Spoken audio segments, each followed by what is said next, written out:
الحمد لله رب العالمين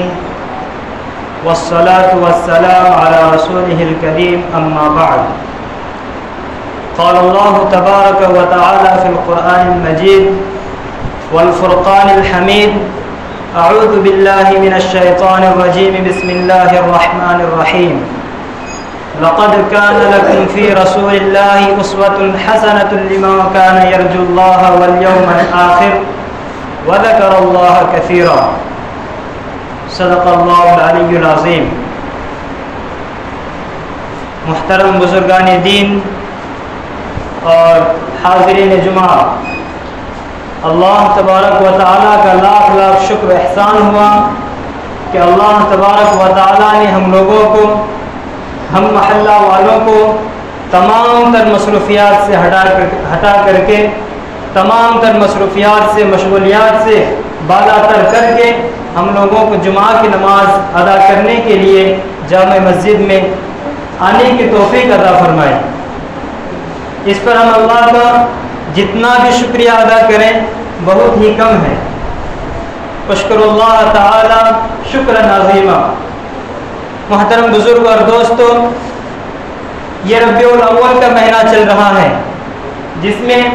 اللہ کے رسول صلی اللہ علیہ وسلم کی پیدائش ہوئی، اور اسی ماہ کے اندر اللہ کے رسول صلی اللہ علیہ وسلم اس دنیا سے رخصت کر گئے۔ اللہ تبارک و تعالیٰ نے اپنے رسول کو بلا لیا۔ اللہ کے رسول صلی اللہ علیہ وسلم جب اس دنیا میں تشریف لائے، پورے عالم میں تاریکی چھائی ہوئی تھی۔ اللہ کے رسول صلی اللہ علیہ وسلم نے اجالا پیدا کیا۔ اللہ کے رسول صلی اللہ علیہ وسلم نے قرآن کا ڈنکا پورے عالم میں بجایا، قرآن کے احکامات کو لوگوں کے رگوں میں جمایا، لوگوں کے دلوں میں بسایا۔ اللہ تبارک و تعالیٰ نے جو احکامات اللہ کے رسول کو دیا، اللہ کے رسول نے ان پر چل کر کے لوگوں کو دکھایا کہ یہ راستہ ہے، یہ آئیڈیل ہے، یہ زندگی کا نمونہ ہے، اس نمونے کی طرف تمہیں چلنا ہے۔ اللہ کے رسول صلی اللہ علیہ وسلم نے ہمیں آئیڈیل دے کر کے گیا ہے۔ اللہ کے رسول صلی اللہ علیہ وسلم ہمارے لیے رہنما ہے۔ اللہ کے رسول صلی اللہ علیہ وسلم ہمارا پیشوا ہے۔ اللہ کے رسول صلی اللہ علیہ وسلم ہمارے لیے سب سے بڑے رہنما ہیں، سب سے بڑے قائد ہیں۔ اگر کسی کی قائدی کی ضرورت ہے، اگر کسی کی رہنمائی کی ضرورت ہے، اگر کسی کی رہنمائی لینی ہے تو اللہ کے رسول صلی اللہ علیہ وسلم کی رہنمائی چاہیے ہمیں۔ محترم بزرگ اور دوستو، اللہ کے رسول صلی اللہ علیہ وسلم اسی ماہ کے اندر پیدا ہوئے۔ آج دیکھیے ربیع الاول کے مہینے میں لوگ خوشیاں کے طور پر منا رہے ہیں اس ماہ کو، لیکن خوشیاں اس طور پہ منا رہے ہیں کہ اللہ کے رسول صلی اللہ علیہ وسلم اس مہینے میں پیدا ہوئے تو ہم اس میں طرح طرح کی بدعات کر رہے ہیں، خرافات کر رہے ہیں، اور اس میں لہو و لعب میں مشغول ہیں۔ ایسا نہیں کرنا چاہیے۔ محترم بزرگ دوستو، سب سے خوشی کی بات تو یہی ہوگی، ہمارے لیے خوش نصیبی کی یہی ہے کہ اللہ کے رسول صلی اللہ علیہ وسلم اس دنیا میں تشریف لائے ہماری زندگی کو بنانے کے لیے، ہماری آخرت کو سنوارنے کے لیے، ہماری دنیا کو بنانے کے لیے، ہماری زندگی کو خوشحال بنانے کے لیے، ہمارے اخلاق کو سنوارنے کے لیے، ہماری زندگی جو ہے ہم اس زندگی کو کس طرح گزاریں گے، اللہ کے رسول صلی اللہ علیہ وسلم کی کیا سنتیں ہیں، اللہ کے رسول صلی اللہ علیہ وسلم نے کیا طریقے بتا کر گئے ہیں، اس کو ہمیں دیکھنا چاہیے، اس پر ہمیں عمل کرنا چاہیے۔ ہم کو ایسے عمل کرنا چاہیے، ہم کو ایسے طریقے اپنانا چاہیے، ہمیں اس طرح کی زندگی گزارنا چاہیے ہماری زندگی کو دیکھ کر کے غیر بھی ایمان لانے پر مجبور ہو جائے، کافر بھی ایمان لانے پر مجبور ہو جائے، مشرک بھی یہ کہنے پر مجبور ہو جائے یہ نبی کا عاشق ہے، یہ رسول اللہ کا عاشق ہے۔ آج کہنے کے لیے ہر کوئی کہتا ہے میں نبی کا امتی ہوں، میں اللہ کے رسول کی امتی ہوں، میں تو نبی کا عاشق ہوں، میں تو محمد رسول اللہ کا عاشق ہوں، لیکن جب ان کی زندگی میں جھانک کر دیکھیے، ان کی زندگی کو دیکھیے تو آپ کو پتہ چل جائے گا کہ وہ حقیقت میں جھوٹا دعویٰ کرنے والا ہے۔ نہ وہ پانچوں وقت کی نماز پڑھتا ہے، اگر خدا نخواستہ پانچوں وقت کی نماز نہ بھی پڑھ سکتا ہو، اسے چاہیے کہ وہ جب انہیں موقع ملے تو وہ نماز قضا ادا کر لے، لیکن یہ بھی نہیں کر سکتا ہے، قضا بھی نہیں کرتا ہے، اور وہ کہتا ہے کہ میں نبی کا عاشق ہوں، میں نبی کا عاشق ہوں، اور وہ اپنے گھروں کو سجاتا ہے، مسجدوں کو سجاتا ہے، اور راستوں کو سجاتا ہے، اور کہتا ہے کہ ہم نبی صلی اللہ علیہ وسلم کی محبت میں، نبی صلی اللہ علیہ وسلم کی محبت میں ہم اس کو سجا رہے ہیں، 12 ربیع الاول منا رہے ہیں۔ آخر ایسا کیوں؟ کیا 12 ربیع الاول ہی کو ہمارے لیے خوشی آتی ہے؟ کیا 12 ربیع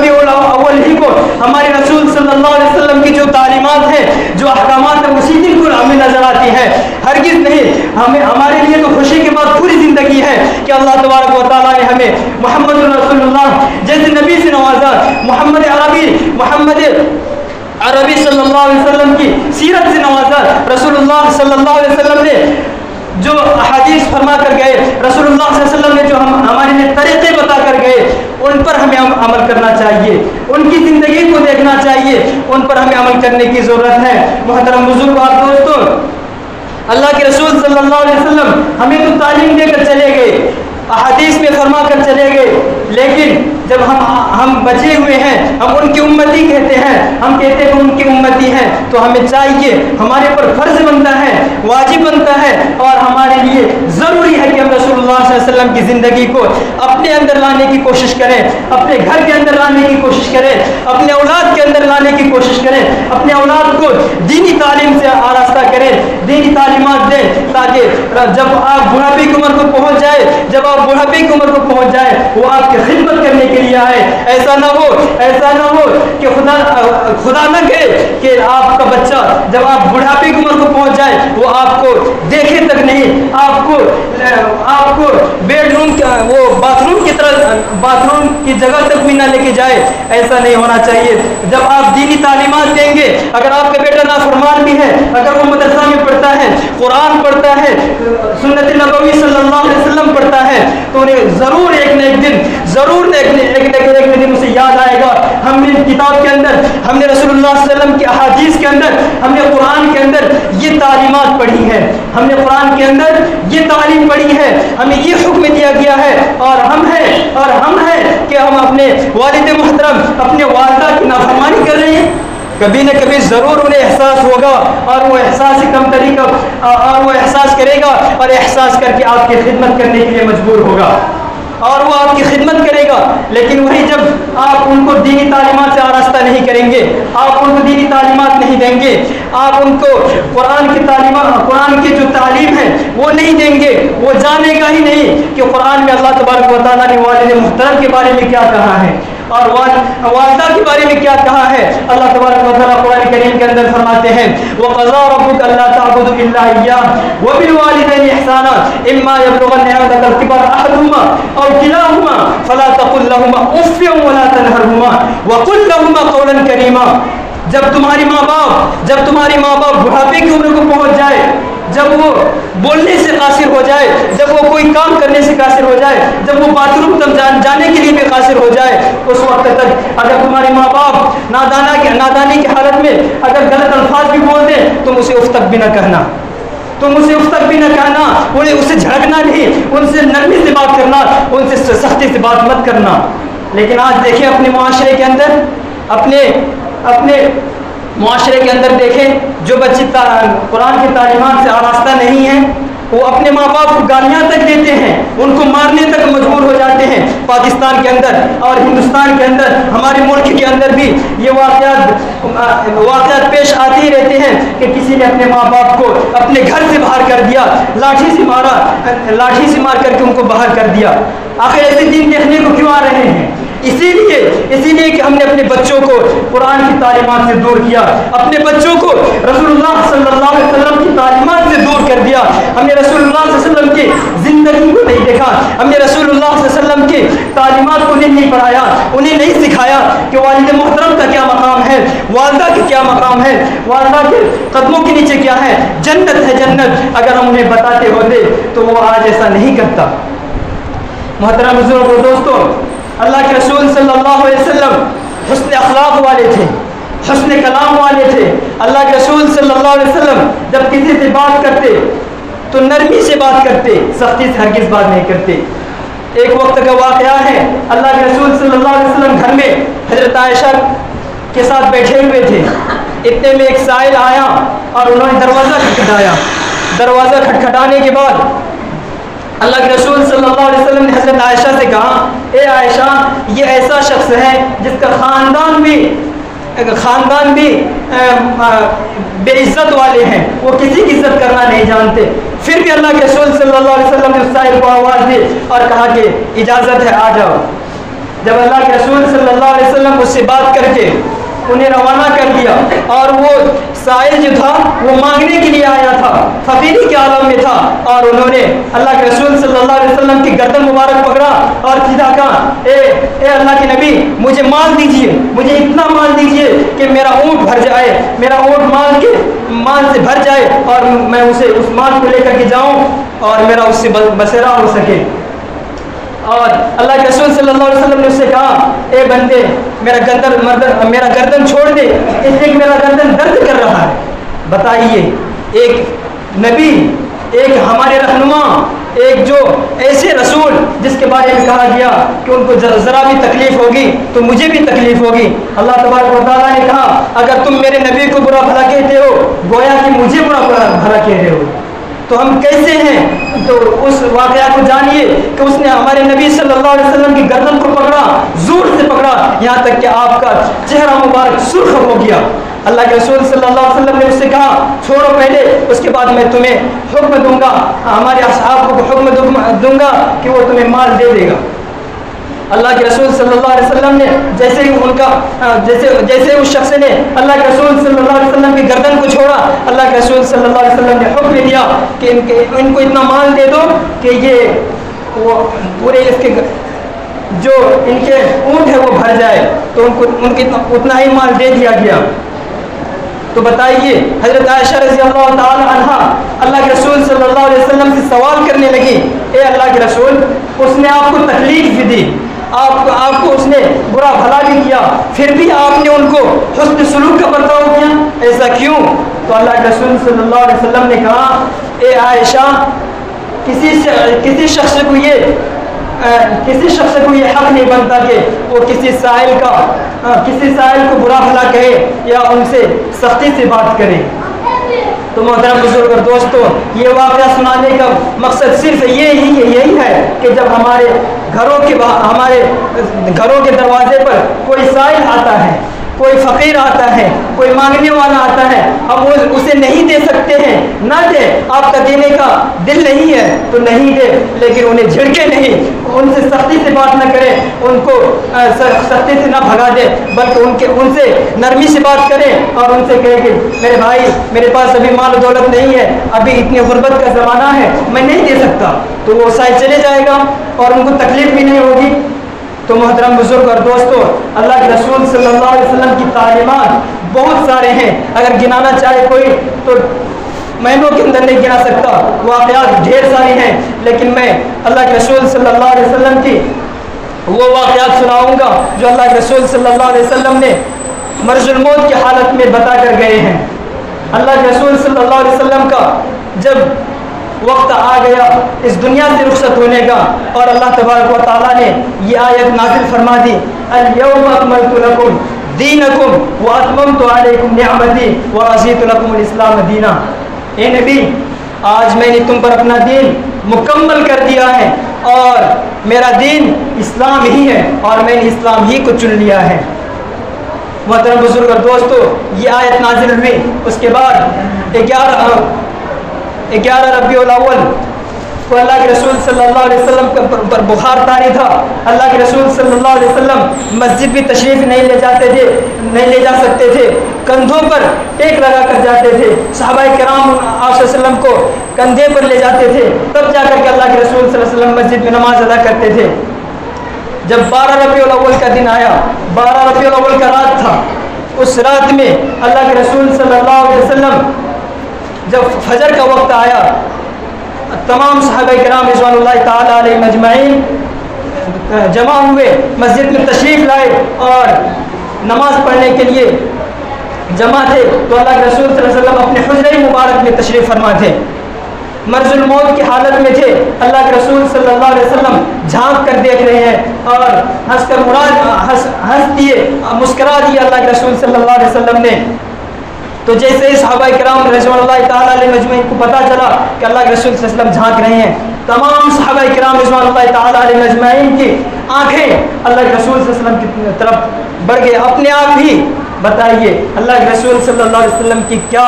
حسن تھا کہ جب نماز کی حالت میں تمام صحابہ کرام تھے، اس وقت بھی اللہ کے تمام صحابہ کرام کی آنکھیں آپ صلی اللہ علیہ وسلم کی طرف نکل پڑی۔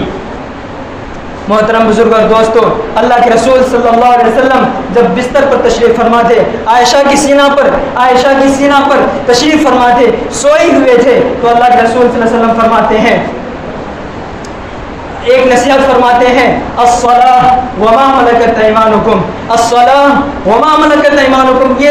یہ الفاظ اللہ کے رسول صلی اللہ علیہ وسلم نے 3 بار فرمائے، الصلاۃ وما ملکت ایمانکم، اے میری امت نماز کو نہ چھوڑنا، نماز کو ترک نہ کرنا، اے میری امت نماز کو ترک نہ کرنا، اور غلام کے ساتھ حسن سلوک کرنا، غلام کے ساتھ بدسلوکی مت کرنا۔ اللہ کے رسول صلی اللہ علیہ وسلم نے ہر چیز کا طریقہ ہمیں بتایا ہے، ہمیں نوکر کو کس طرح چلانا ہے، ہمیں چپل کس طرح پہننا ہے، ہمیں کپڑے کس طرح پہننا ہے، ہمیں بال کس طرح رکھنا ہے، ہمیں داڑھی کس طرح رکھنی ہے، ہر طریقے بتا کر گئے ہیں۔ ہماری زندگی میں جو چیز پیش آنی ہے وہ سارے چیزیں اللہ کے رسول صلی اللہ علیہ وسلم نے بتا کر گئے ہیں، لیکن ہمیں معلوم نہیں، ہمیں یہ بھی معلوم نہیں کہ اللہ کے رسول صلی اللہ علیہ وسلم نے کیا تعلیمات دے کر کے گئے، اور ہم کیا تعلیمات لیں، اور ہمارے اندر، ہماری زندگی کے اندر کیا چیز ہونی چاہیے، کیا انقلاب آنا چاہیے، وہ ہمارے اندر پیدا نہیں ہوتا، ہمارے اندر وہ انقلاب نہیں آتا۔ آخر کیوں ایسا؟ کیوں؟ اسی لیے کہ ہم نے رسول اللہ صلی اللہ علیہ وسلم کی تعلیمات کو ترک کر دیا اور قرآن سے دور ہو گئے، دور ہوتے چلے گئے، اور علماء سے بھی دور ہوتے چلے گئے۔ جو حق و علماء ہیں ان سے ہم دشمنی کرنے لگتے ہیں، حق و علماء سے ہم دشمنی کرنے لگتے ہیں، ان سے ملنا جلنا چھوڑ دیتے ہیں، مانتے ہیں کہ اکثر علماء حق کو ہیں، اور کوئی علماء ایسے ضرور ہوتے ہیں۔ انسان ہی ہے، انسان ہی سے خطا ہوتی ہے، انسان ہی کے اندر ایک برا علماء پیدا ہوتا ہے، ایک اچھا علماء پیدا ہوتا ہے۔ تو ہمیں ضرورت ہے کہ ہم اچھے علماء کو اپنائیں، ہم اچھے علماء کی صحبت کو اختیار کریں۔ ہم جو علماء مکمل زندگی کو انہوں نے وقف کر دیا ہو اپنے رسول صلی اللہ علیہ وسلم کی تعلیمات کے لیے، اپنے رسول اللہ صلی اللہ علیہ وسلم کی احکامات کو پورے عالم میں پہنچانے کے لیے انہوں نے دین سیکھا، اور اس دین پر عمل کر کے لوگوں کو بتایا کہ یہ صحیح راستہ ہے، یہ غلط راستہ ہے، اس پر چلنا ہے اور اس پر نہیں چلنا ہے۔ محترم بزرگ اور دوستو، اللہ کے رسول صلی اللہ علیہ وسلم جب حضرت عائشہ رضی اللہ عنہا کے سینہ پر تو سو رہے تھے، مرض الموت کا وقت تھا، اس وقت حضرت عائشہ رضی اللہ عنہ فرماتی ہیں کہ اللہ کے رسول صلی اللہ علیہ وسلم میرے سینہ پر سوئے ہوئے تھے، اتنے میں عبد الرحمن آئے، صحابی عبد الرحمن آئے، اور وہ مسواک کر رہے تھے، مسواک کرتے ہوئے آئے، اور اللہ کے رسول صلی اللہ علیہ وسلم نے دیکھ لیا، اور آپ دیکھتے ہی رہ گئے اس مسواک کی طرف۔ حضرت عائشہ کہتی ہیں میں جان گیا، مجھے محسوس ہو گیا اسی وقت اللہ کے رسول صلی اللہ علیہ وسلم مسواک کرنا چاہ رہے ہیں۔ تو اللہ کے رسول صلی اللہ علیہ وسلم نے مرض الموت کی حالت میں، جاتے وقت کی حالت میں، اس دنیا سے جا رہے تھے، اس وقت بھی حضرت عائشہ کی سینہ پر سو رہے تھے، اس وقت بھی اللہ کے رسول صلی اللہ علیہ وسلم نے اشارہ کیا، ہاں مجھے ضرورت ہے مسواک کی۔ حضرت عائشہ رضی اللہ عنہ فرماتی ہیں فوراً میں نے مسواک لی اور اپنے دانتوں سے چبا کر کے رسول اللہ صلی اللہ علیہ وسلم کے دانت میں مسواک کروایا، اور اللہ کے رسول صلی اللہ علیہ وسلم جب اشارہ کیے کہ ہو گیا اور آپ خوش ہو گئے تو میں نے اس مسواک کو رکھ دیا۔ تو بتائیے مرض الموت کی حالت میں بھی اپنی بیوی کا خیال اس طرح، یہ اس لیے نہیں تھا کہ رسول اللہ صلی اللہ علیہ وسلم کو صرف بیوی سے محبت تھی، امت سے نہیں، صرف اس لیے وہ دکھائے تھے تاکہ ہمیں بھی یہ سبق ملے، ہم اپنی بیوی کے ساتھ کیا سلوک کریں، ہم اپنے والدین کے ساتھ کیا سلوک کریں، ہم اپنے اولاد کے ساتھ کیا سلوک کریں، ہم اپنے بچوں کے ساتھ کس طرح کی سلوک کریں، صرف اسی تعلیمات کو بڑھانے کے لیے۔ اور جب آپ کا اس دنیا سے جانے کا وقت آ گیا، حضرت جبرائیل علیہ السلام تشریف لائے اور دروازے سے کہا السلام علیک یا رسول اللہ، السلام علیک یا رسول اللہ صلی اللہ علیہ وسلم۔ تو اللہ کے رسول صلی اللہ علیہ وسلم نے، حضرت جبرائیل علیہ السلام نے کہا کہ اے اللہ کے رسول میں اجازت چاہتا ہوں اندر آنے کی۔ حضرت آپ صلی اللہ علیہ وسلم نے فرمایا آ جائیے۔ جیسے ہی وہ آیا تو انہوں نے کہا کہ اللہ کے رسول صلی اللہ علیہ وسلم ملک الموت باہر تشریف فرمائے آپ کی جان لینے کے لیے۔ تو اللہ کے رسول صلی اللہ علیہ وسلم نے کہا کہ اے جبرائیل کیا تم مجھے یہ بتاؤ گے، کیا تم اللہ کے پاس یہ حکم لا کر کے آؤ گے کہ میں جب دنیا سے چلا جاؤں گا اللہ تبارک و تعالیٰ کیا میری امت کو ایسے ہی چھوڑ دیں گے؟ بتائیے، مرض الموت کی حالت میں بھی اپنی امت کا خیال امتی امتی کہہ کر گئے، اور حشر کے میدان میں بھی جب کوئی کسی کا پریشان حال نہیں ہوگا اس وقت بھی اللہ کے رسول صلی اللہ علیہ وسلم تمام انبیاء نوح علیہ الصلوۃ والسلام، حضرت ابراہیم علیہ الصلوۃ والسلام، حضرت عیسیٰ علیہ الصلوۃ والسلام، تمام یہ 5 نبی 5 رسول ایسے ہیں جن کو سب سے بڑا مرتبہ ملا، سب سے بڑا مقام ملا۔ جب ان کے پاس لوگ جائیں گے، جب ان کے امتی جائیں گے، کہیں کہ میرا تو کیا حال بنے گا مجھے پتا نہیں اور تم میرے پاس آ رہے ہو، ایسے جواب دیں گے نبی جن کے بارے میں کہا گیا کوئی شک نہیں جنتی ہونے کا، کوئی شک نہیں، لیکن وہاں پہ وہ نبی سب انکار کر دیں گے۔ اگر ہماری شفاعت کرنے کے لیے کوئی تیار ہوگا تو وہ صرف رسول اللہ صلی اللہ علیہ وسلم تیار ہوں گے، اور اللہ کے رسول صلی اللہ علیہ وسلم اپنے جو بھی امت آئے گا ان کو تسلی دلائیں گے، رکو میں اللہ سے شفاعت کرواؤں گا۔ یہاں پہ بھی جب تک دنیا میں رہے اپنی امتی کے لیے مرتے رہے، تڑپتے رہے، تکلیفات برداشت کرتے رہے، مصیبتیں جھیلتے رہے، اور جب دنیا سے گئے ہیں اور دنیا سے جب جانے کا وقت آیا ہے اس وقت بھی اپنی امتی کو نہیں بلایا ہے۔ تو ہم ایسے رسول سے محبت نہ کریں، ایسے رسول کی ہم تعلیمات کو نہ اپنے اندر لائیں، اپنی زندگی کے اندر نہ لائیں، تو آخر کس کے نمونے کو ہم اپنا رہے ہیں؟ کیا مغربی نمونے کو ہم اپنا رہے ہیں؟ ہم انگریز کی غلامی کرنا چاہتے ہیں؟ ہرگز نہیں، یہ اپنے ذہن سے نکال دیجئے کہ ہمیں انگریز کی غلامی ہرگز نہیں کرنی ہے۔ ہمیں آئیڈیل بنانا ہے، ہمیں اسوہ بنانا ہے صرف رسول اللہ صلی اللہ علیہ وسلم کو، صرف اللہ کے رسول صلی اللہ علیہ وسلم کو نمونہ بنانا ہے۔ آج ہم سیاست بھی کرتے ہیں، نیتا گیری بھی کرتے ہیں، تو ہمیں چاہیے کہ ہم رسول اللہ صلی اللہ علیہ وسلم کی تعلیمات کو پڑھیں، حضرت عمر فاروق رضی اللہ تعالیٰ عنہ کی جو سیرت ہیں ان کو پڑھیں، جو اسلامک اسکولر ہیں ان کی تعلیمات کو پڑھیں، ان کی زندگی تو پڑھ کر دیکھیے انہوں نے کس طرح قائدانہ رول ادا کیا، انہوں نے کس طرح رسول اللہ صلی اللہ علیہ وسلم کی زندگی کو اپنا کر کے اسی طرز عمل پر قائد ہونے کا ایک رہنما پیش کیا۔ محترم بزرگ اور دوستوں، اللہ تبارک و تعالیٰ نے جب کہا حضرت جبرائیل علیہ السلام سے جاؤ میرے محبوب کو کہہ دو کہ اے میرے محبوب تمہاری امت کو میں اس طرح نہیں چھوڑوں گا، اکیلے نہیں چھوڑوں گا، اسی کملی والے صلی اللہ علیہ وسلم کی برکت ہے، اسی رسول اللہ صلی اللہ علیہ وسلم کی فکر کا صلہ ہے کہ ہمیں آج ہمارے اوپر بڑے بڑے عذاب نہیں آ رہے ہیں۔ آپ کو پتا ہوگا قوم لوط پر کس طرح کا عذاب آیا، قوم سمود پر کس طرح کا عذاب آیا، قوم نوح پر کس طرح کا عذاب آیا، تمام تر بستیوں کو ہلاک و برباد کر دیا گیا۔ وَكَمْ أَهْلَكْنَا مِنَ الْقُرُونِ مِن بَعْدِ نُوحٍ، اور یاد کرو اس وقت کو جب ہم نے تمام تر بستیوں کو ہلاک کر دیا تھا۔ میرے پیارے دوستوں اور میرے عزیز بزرگان دین، سوچئے، غور و فکر کریے، ہم رسول اللہ صلی اللہ علیہ وسلم سے کیا حقیقت میں پیار کر رہے ہیں، یا صرف یہ جھوٹے دعویٰ کرنے کے لیے تیار ہیں کہ ہم رسول اللہ صلی اللہ علیہ وسلم کی تعلیمات کو ادا کر رہے ہیں؟ ہم انسان ہیں، خطا ہو ہی جاتا ہے، ہم رسول اللہ صلی اللہ علیہ وسلم کے مکمل طریقے پر نہیں اپنا سکتے، لیکن توبہ کا بھی تو طریقہ اللہ تبارک و تعالیٰ نے بتایا ہے، ہمیں بتایا ہے کہ کس طرح توبہ کرنی ہے، اپنے گناہ پر کس طرح شرمندہ ہونا ہے۔ تو اللہ کے رسول صلی اللہ علیہ وسلم نے ہمیں ہر تعلیمات دے کر کے گئے ہیں، توبہ کرنی ہے، اپنے گناہوں سے توبہ کرنی ہے۔ آج ہر کوئی شخص یہ توبہ کر کے جائے کہ آج کے بعد انشاءاللہ نماز نہیں چھوڑیں گے، انشاءاللہ آج کے بعد ہم سے یہ گناہ نہیں ہوگا، مکمل کوشش کریں۔ گناہ ہو ہی جاتا ہے، انسان ہے، لیکن مکمل کوشش کرنی ہے، خلوص نیت کے ساتھ یہ